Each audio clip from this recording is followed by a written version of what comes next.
Chapter 20 Case File SI-10 Chapter Justice Old Enemy. They have to do it? Watch out, Tarn! With Pious' voice mixed with his physical sense, Tarn dodged the sharp end of the knife that advanced him by inches. The masked man, revealing only his pair of eyes, twirled for a roundhouse kick to Tarn, who was unprepared, until the slim figure stumbled back. The masked man took advantage when Tarn couldn't regain his stance to lunge for stabbing, but Tarn dodged it, grasped the tough guy's wrist, and elbowed hard on that face. Haya darted in to kick on the guy's midsection. The masked man stumbled back. Tarn didn't wait for him to recover his footing, landing a front kick once more.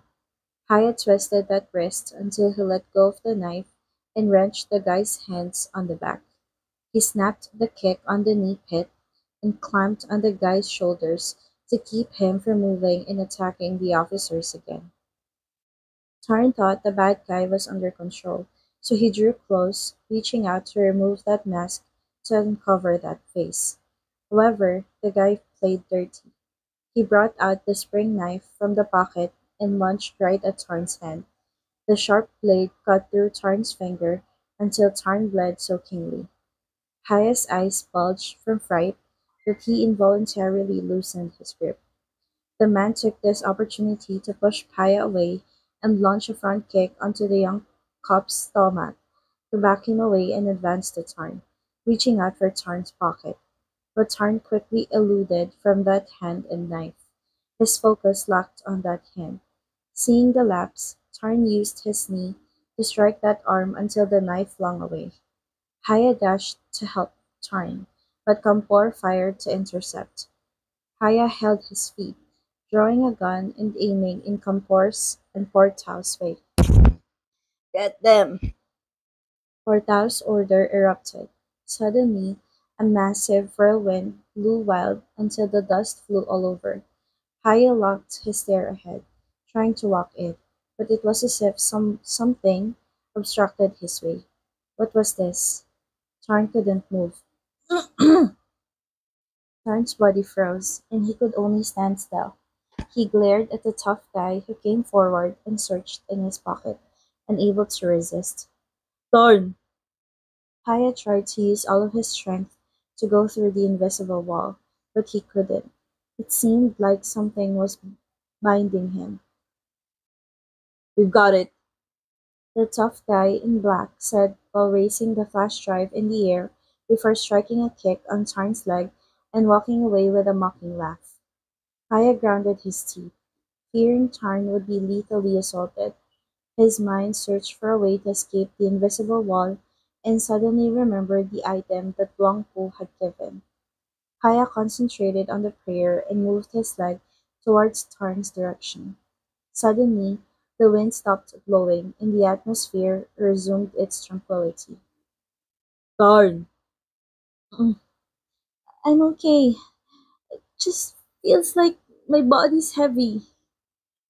Haya grasped Tarn's hand tightly and searched for Kampor and Portao.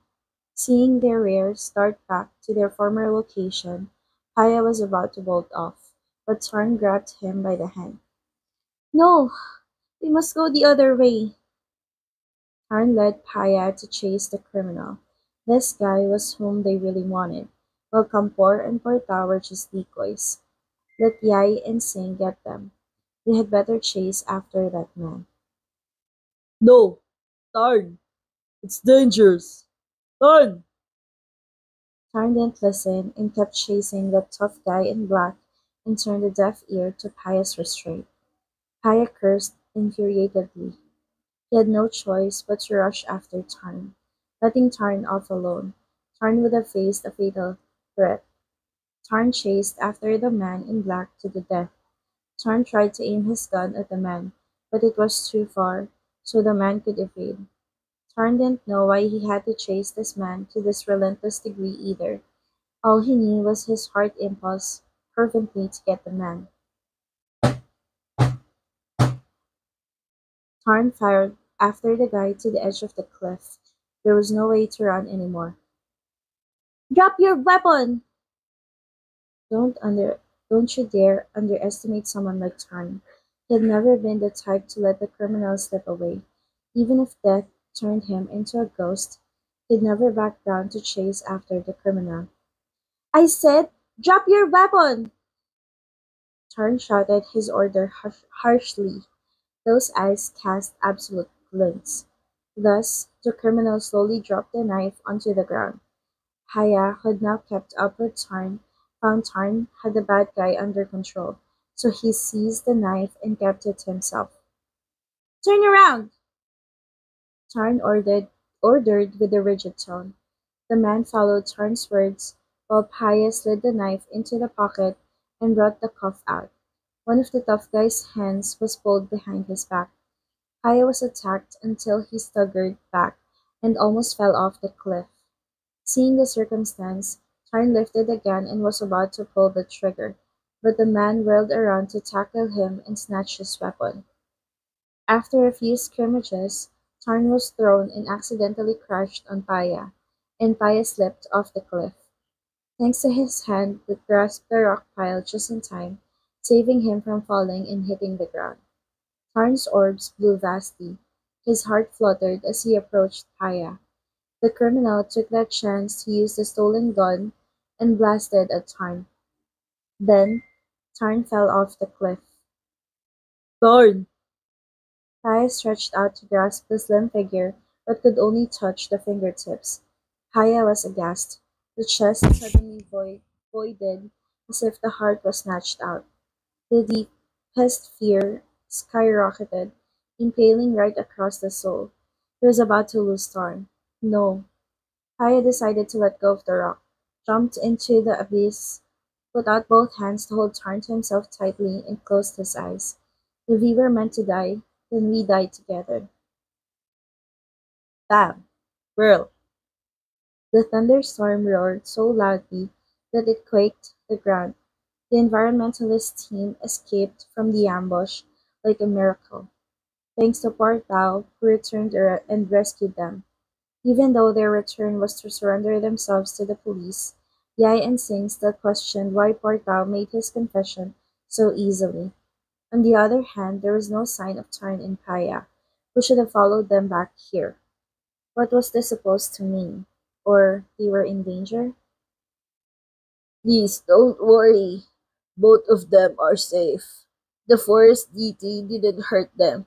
Instead, they protect them too. Portal spoke while being tied up in the middle of the tent with Kampor. Ha! Of course it is. They are good men, and the good conquers all. Only you two will be sentenced. Yai said under the gritted teeth. He was so anxious about Tarn and Paya that the veins pulsed in both his temples. The rain was threatening, but both of them didn't return, and their fates were still unknown.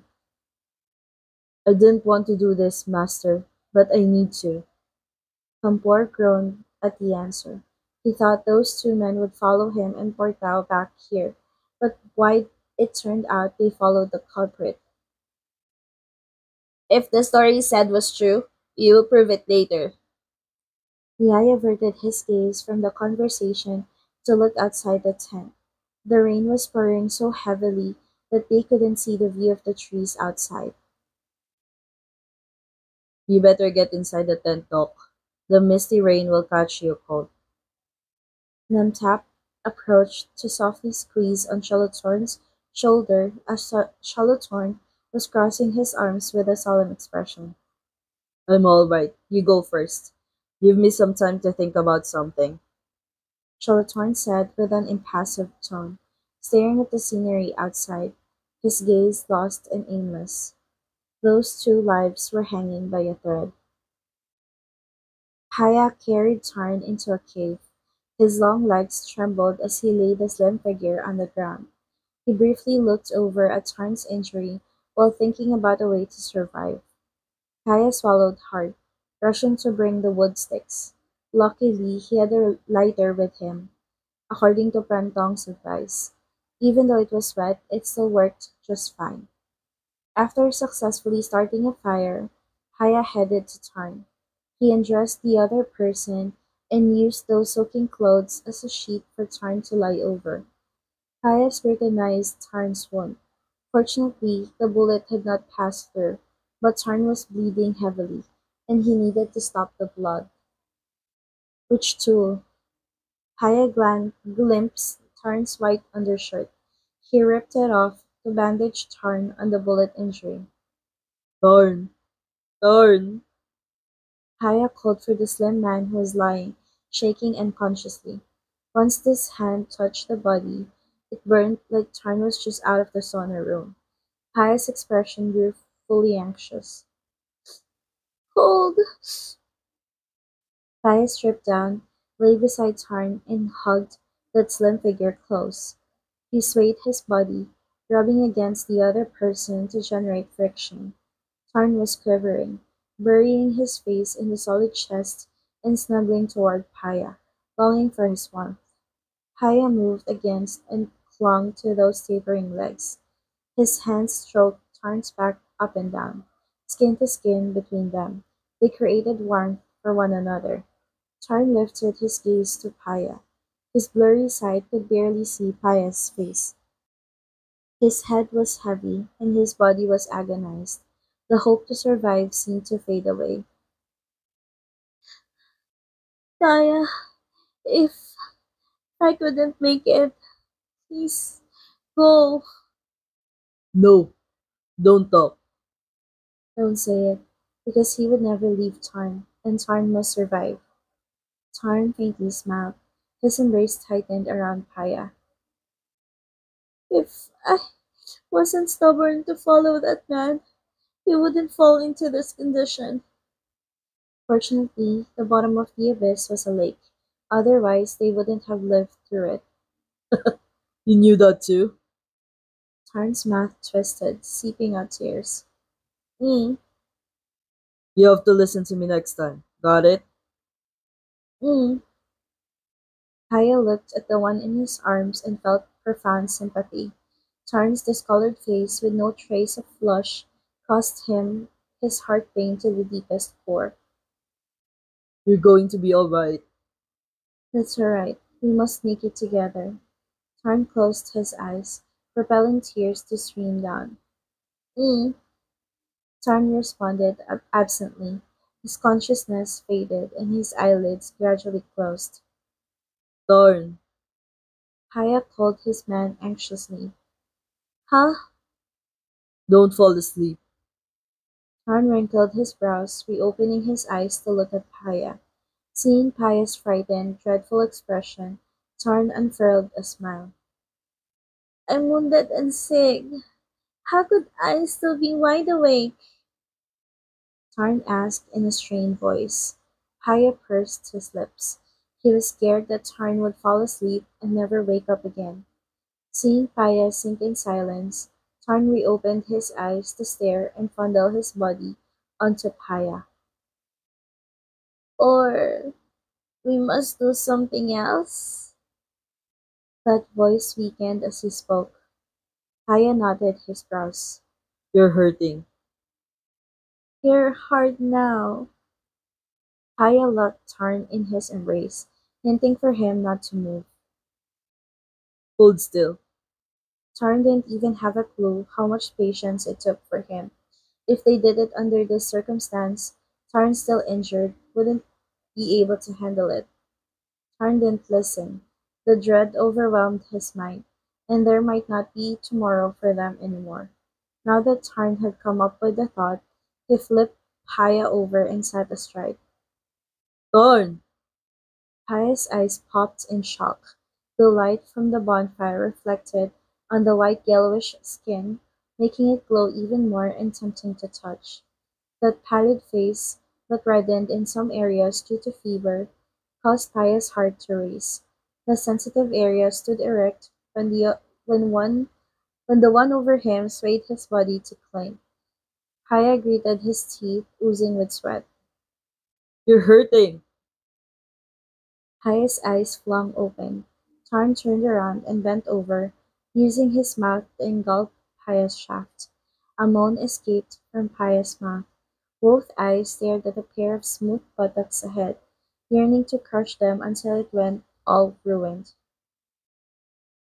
Hmm, it's mouthful. You don't. It hurts. Paya rolled Tarn to lie on his stomach to the ground and turned to be the one who topped Tarn instead. He showered kisses from Tarn's nape down to the back, trailed lower to the waist, kissed to mop Tarn's cold sweat away, and drew back to watch that bare naked body. Paya paused with eyebrows knotting a tie. His finger tipped on Tarn's waist and caressed on that red mark. What mark is this? Haven't seen it before. Mark? What mark? Paya scrutinized that mark pensively. That small, red mark looked like. Suddenly, Paya's heart hammered so hard that it numbed. He asked Tarn with a shaky voice. You don't know what this mark is? Tarn was trying to bend over to look at the mark that Paya mentioned, but it was on his rear, and his wound hurt too much he couldn't turn to look. What does it look like? Looks like snake scale. It was a small one. Unless closely observed, it may slip past unnoticed. Tarn furrowed his brows, looking at Paya confusedly. I might sit on wrinkled pans and it crisp my skin. Ah! Paya bent over to grind and nibble on that mark.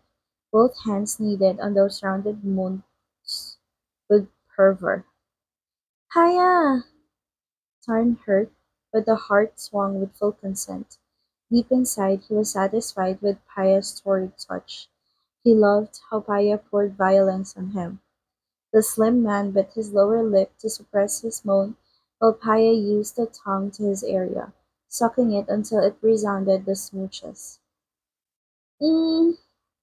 Tears misted into Tarn's eyes, feeling the pain at his wound and also the hard and burning finger pressed into his rear end, sending a thrill down his spine. Even though the pain was anguish through his entire being, Tarn still tried to ease himself up, welcoming the touch on him with goodwill. Mm, mm. Haya leaned over to press his lips onto the delicate ones of the injured man who seduced him until his self-control scattered and gave out all of his self-restraint. He drew his tongue along that gum line and sucked that syrup in Tarn's mouth as if he was thirsty. The finger moved in and out to expand the narrow path. Mm, what's wrong? What are you frustrated about? Tarn could feel that Paya was dissatisfied about something. Paya fixed his stare at Tarn's face, leaned over to fiercely suck on Tarn's lower lip, and pulled it apart. You're mine. And only his. Tarn belonged to him only. Whoever had no right to take Tarn away from him. Tarn's face blushed crimson red as he looked at Paya. His orbs were wavering. Tarn gave him a slight nod and brushed his lips against the scorching ones from Paya. Mm, he belonged to Paya and Paya alone. Relax. Paya positioned Tarn to lie on the side with him spooned on the back, slowly inserted his heated manhood inside the narrow channel, and paused when the slim figure stiffed. Paya leaned his face over to kiss Tarn. Two empty hands suited both Tarn's upper and lower parts until he could thrust his warm flesh all the way in. Ah! Tarn's inner part restlessly throbbed around him in response. It aroused the wild sensation under this virile skin coursing through veins, craving to do the one in his arms violently, but Paya couldn't do it. Tarn was hurting. Tarn scrunched his brows together, lying, huffing the hot air through his nose. Those pupils drifted toward the bonfire, feeling electrified throughout his entire self.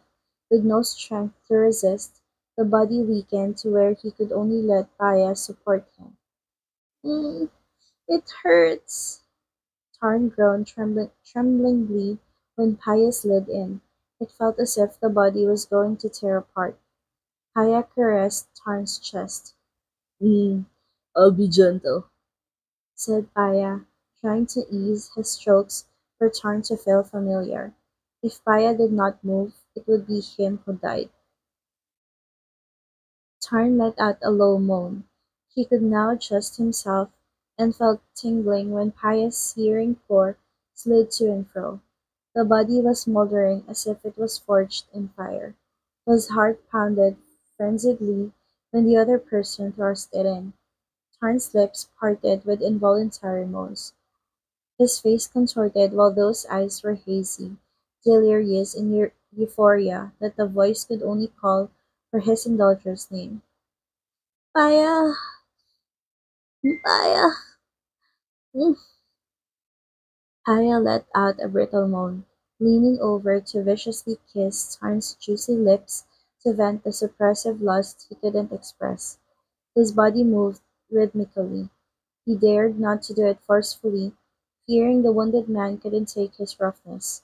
Tarn could sense Paya's pent-up force, so Tarn turned backward to give Paya the enticing kiss, while the hips swayed in response to stirring up the irresistible sensation. Tarn! Why love to seduce him so much? Paya drenched a cold sweat, ramming against Tarn ruthlessly. Both hands grasped the lock on Tarn's hip and hastened his strokes. Paya, Paya, I love you. Paya kissed, pulled, ground, and gnawed on those moist lips, feeling obsessed with that sweet-scented, silky smooth skin that he found hard to draw back. Paya wanted to swallow Tarn whole and savor him, heart and soul, so no one could ever pull Tarn away from him again. Paya languidly drew back his kiss. His voice cracked as he spoke. I love you too. Both bodies ground against each other with clasping hands before quickening their epilogue and releasing the white streams to overflow. In the middle of the cold, rainy night, two people snuggled up close to share the warmth with one another all night long. Chalatorn opened his eyes in the darkness, levered himself upright, and wandered off the tent. Sun would light up the sky again a few minutes away, expelled all the veil of the night, and be replaced by the noonday. The scent of the soil after the rain was in the air. The coldness that had never crept under the skin of the young doctor's lofty figure seeped into him through the core today. Shalotorn stood still, looking at the river flowing in a sluggish manner with his cold heart. Doctor, Mr. Yai, you woke up so early. Shalotorn cast a soothing smile on him. I saw you walk off far. I'm worried, so I follow you here. Speaking frankly, no one should travel alone in times like this since the situation wasn't very safe to do such a thing. Shalatorn smiled faintly. I'm sorry, I'm just pondering around something. Ponder around something? About what? About Tarn, right? Shalatorn paused for a second before nodding to admit. Yes. Shalatorn and Yai returned to their tent together. Yai noticed Shalatorn's impassive expression. Shalatorn was the one who could never read the mind. Tarn will be alright for sure. I believe so. Yai comforted him. Shalatorn didn't answer. Instead, he quickened his pace to the tent as he felt something uncanny. Upon arrival in front of the tent, Shalatorn halted, didn't get in yet, and pivoted to ask Yai. Do you think the atmosphere is kind of strange, Mr. Yai? Yai frowned pensively, looking around his surroundings. He felt the environment was unusually quiet. There was no sound of the bird or the wind. All went into profound silence. Shalotorn mentioned Yai's gun. Yai drew his weapon, signaling for Shalotorn to stay back before he volunteered to get in first. Once he entered, he saw everyone sit at a corner of the tent. Yai's brows knotted in confusion. Why are you sitting like that? They all sat still. Singh tried to beckon Yai through his eyes, but he couldn't. His body was stiff. He couldn't even control his eyes to look. Yai felt his body was heavy, like something pressed him down even though there was nothing. He kneeled on the ground with Chalatorn on his knee beside him. What's happening? His mouth couldn't move. Yai glared at poor Tao, full of a feud. What dirty trick was he playing for now? Not me! Portal retorted Yai's eyes of the accusation. He didn't do this thing, as well as the thing about Cow. The day he paid a visit, other than finding a way to help Cow, it also distracted everyone in the house from Ton Orn, Kampor's son, who stole the memory card. Two birds with one stone. He and Kampor felt very bad for their decision to do so.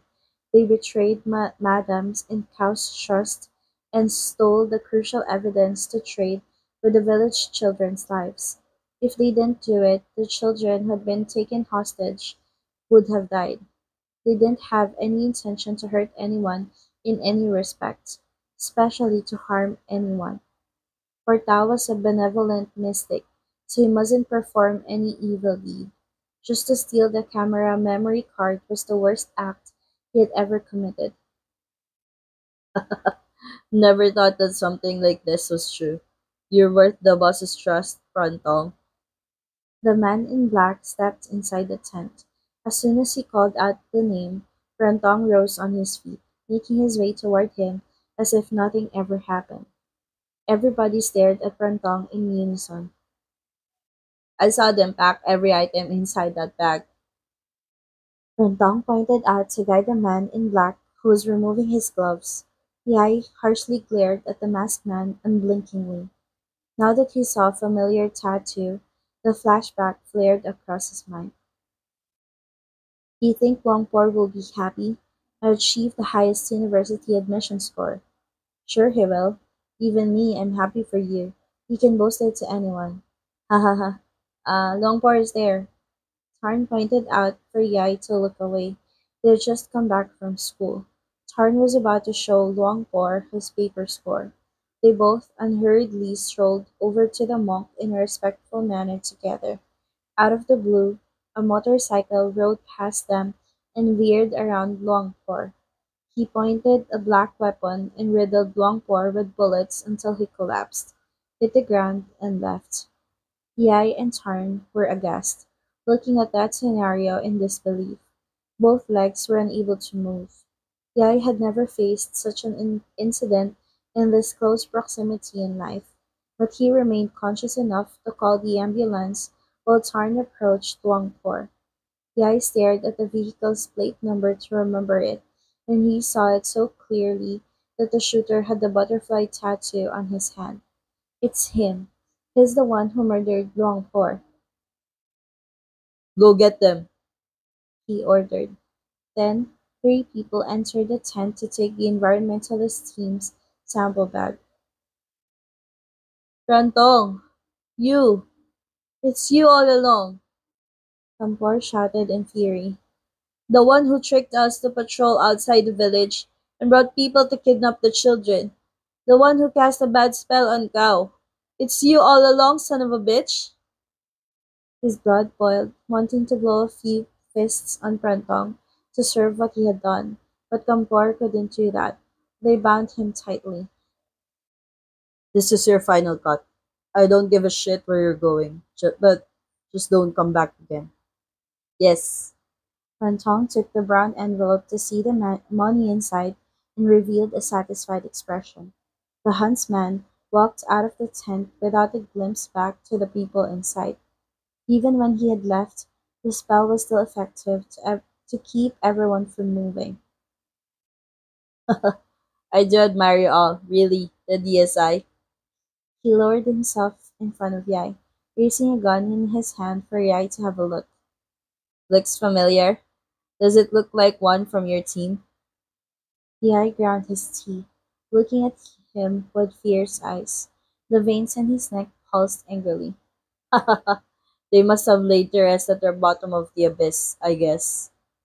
He laughed mockingly and looked at Yai, full of pathetic, before rising and asking his crew whether they had taken all the items they needed. Once he knew everything was all done, they left, but still didn't forget to leave the last threat. If you don't stop butting in this matter, do I need to tell you what fate the children in Surimbong village have to deal with? No, not only Surimbong villagers, but also your families. Your every close one will be my target. Mark my word. Once he finished, he just walked away and left everyone to sit and bear their own grudge. Even though the masked man's group had left, all the people here were still under the spell and locked in the same stance. But suddenly, Shalatorn just stood up. Shalatorn wasn't under the spell. Shalatorn didn't have time to explain and didn't care to do so either. The tall man untied Kampor and Portao. Break the spell for everyone. Portao cast a stare at Shalatorn. It looked like there was a luminous light around this man. Obviously, he was a blessed one. Was this the reason that he wasn't under the spell? Never mind. This wasn't the time to doubt. What he needed to do now was to break the spell. Portao unbound the spell for everyone to break free and regain their movable self. After seeing everyone move, Shalatorn turned toward Portao. Searching for the missing person. Now, Tarn's life mattered the most. Even though he wanted to seize the chance to bring Tarn back, Shalatorn feared he would take an incomplete spirit. He needed to wait for the right time, which shouldn't be long.